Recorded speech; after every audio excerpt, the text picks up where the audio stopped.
kapal Tosan Sunny dan kapal bajak laut Giant Warrior sudah bisa meninggalkan Pulau Egghead dengan lancar. Di chapter 1122 ini pun mereka akhirnya bisa berlayar menuju ke pulau selanjutnya. Namun tetap saja ini bukan waktunya untuk bersantai, karena setelah arc Egghead ini akan ada perang yang lebih besar lagi, karena Egghead sebenarnya hanyalah arc pembuka dalam saga terakhir. Dalam perang besar yang akan terjadi, Luffy harus memiliki sekutu yang tangguh sebanyak mungkin. Berhubung setelah dari Pulau Egghead bajak laut topi jerami akan pergi ke Pulau Elbaf, maka kerajaan Elbaf akan menjadi aliansi Luffy. Memang di Elbaf pasti ada saja orang-orang yang tidak suka dengan mereka, dan itu bisa memicu pertempuran terjadi di Elbaf. Tapi setelah Luffy membuktikan bahwa dirinya layak menjadi sekutu Elbaf, pihak kerajaan Elbaf pun pada akhirnya akan berada di pihak Luffy. Terlebih Luffy adalah Dewa Matahari Nika yang menjadi legenda Elbaf. Sebenarnya ada Yonkou lain juga yang sudah beraliansi dengan Elbaf, yaitu bajak laut Akagami. Bisa terlihat saat mereka datang ke Elbaf, banyak ras Elbaf yang akrab dengan mereka. Shanks juga bisa bersantai di bar pulau Elbaf sambil minum-minum. Jelas memang bahwa Elbaf berada di pihak bajak laut Akagami.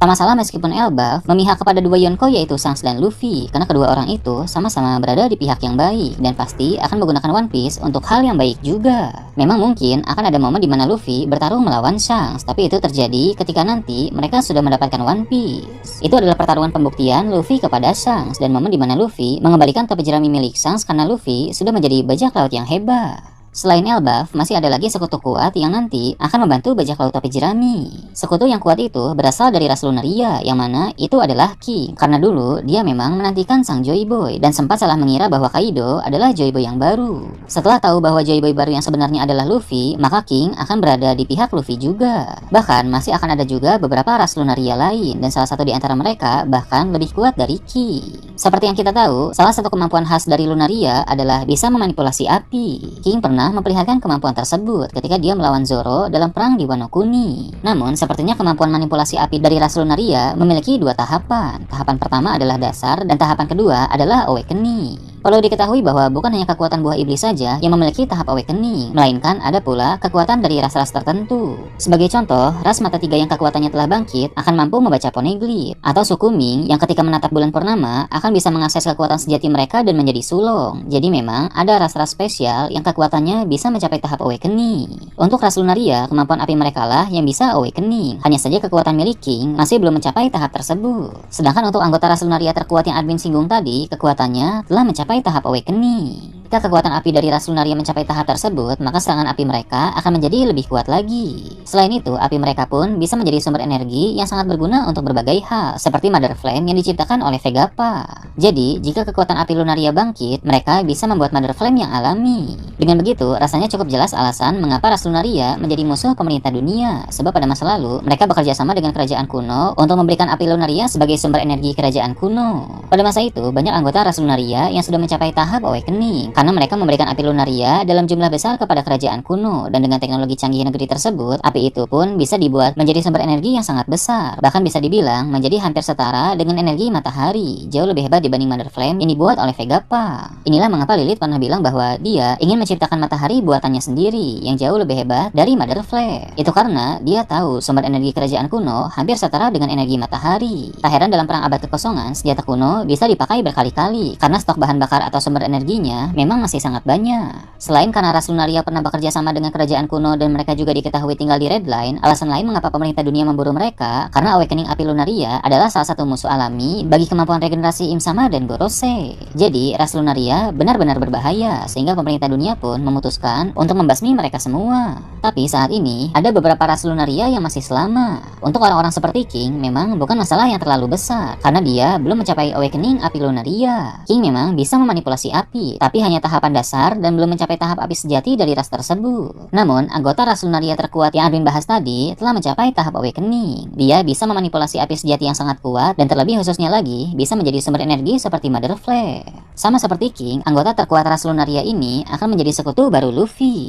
Sebagai ras Lunaria, dia juga menantikan kedatangan sang Joy Boy yang baru, sehingga dia pasti mau beraliansi dengan Luffy. Siapa yang akan menghubungkan sang Lunaria terkuat itu dengan Luffy adalah sisa-sisa dari anggota bajak laut Roger. Skopper Gaban akan berhasil menemukan sang anggota ras Lunaria terkuat itu, dan dia akan langsung menghubungi Rayleigh. Gaban akan meminta Rayleigh untuk menemani mereka berdiskusi dengan Luffy. Ada dua alasan mengapa Gaban tahu soal Luffy adalah Joy Boy yang baru. Pertama, tentu karena poster buronan Luffy dalam mode Gear 5. Kedua, karena sepertinya Rayleigh sering berkomunikasi dengan Gaban melalui Denden Mushi, sehingga dia pasti membicarakan soal Luffy.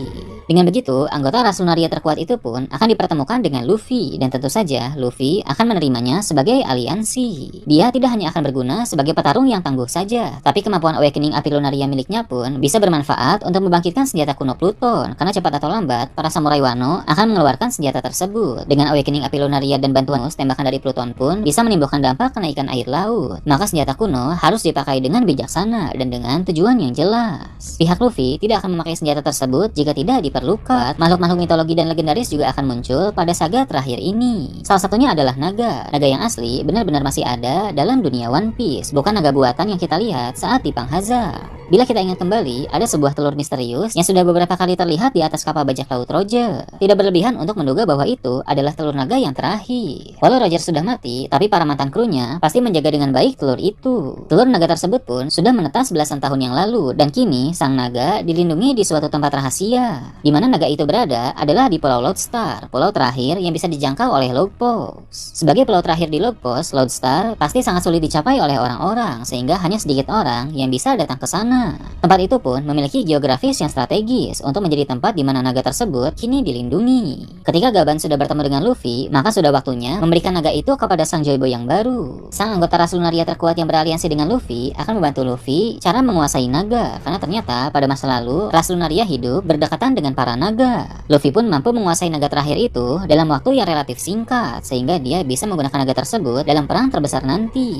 Serangan-serangan dari udara akan sangat merepotkan pihak musuh. Naga ini pun juga akan sulit untuk dikalahkan dibanding dengan naga yang ditebas oleh Ryuma pada masa lalu, karena naga terakhir ini punya seorang penunggang yang mengendalikannya, dan naga ini juga dari jenis naga yang lebih kuat. Jika nanti pemerintah dunia menggunakan Uranus lagi, maka Luffy dengan naganya akan menghadapi Uranus dalam pertempuran di udara. Sebab Uranus memang senjata kuno yang menyerang dari udara, seperti yang bisa kita saksikan ketika senjata itu dipakai menghancurkan kerajaan Lulusia. Jadi perang nanti benar-benar akan sangat besar, mencakup daratan, lautan, dan udara. Gorosei dan Im Sama juga pasti akan terkejut ketika mereka tahu bahwa ada naga terakhir yang bersekutu dengan Luffy. Mereka juga kaget ketika melihat ada beberapa ras Lunaria yang berada di pihak Luffy, karena mereka pikir semua ras Lunaria sudah mereka musnahkan di masa lalu. Pemerintah dunia pun menyadari bahwa ini adalah masalah yang sangat besar.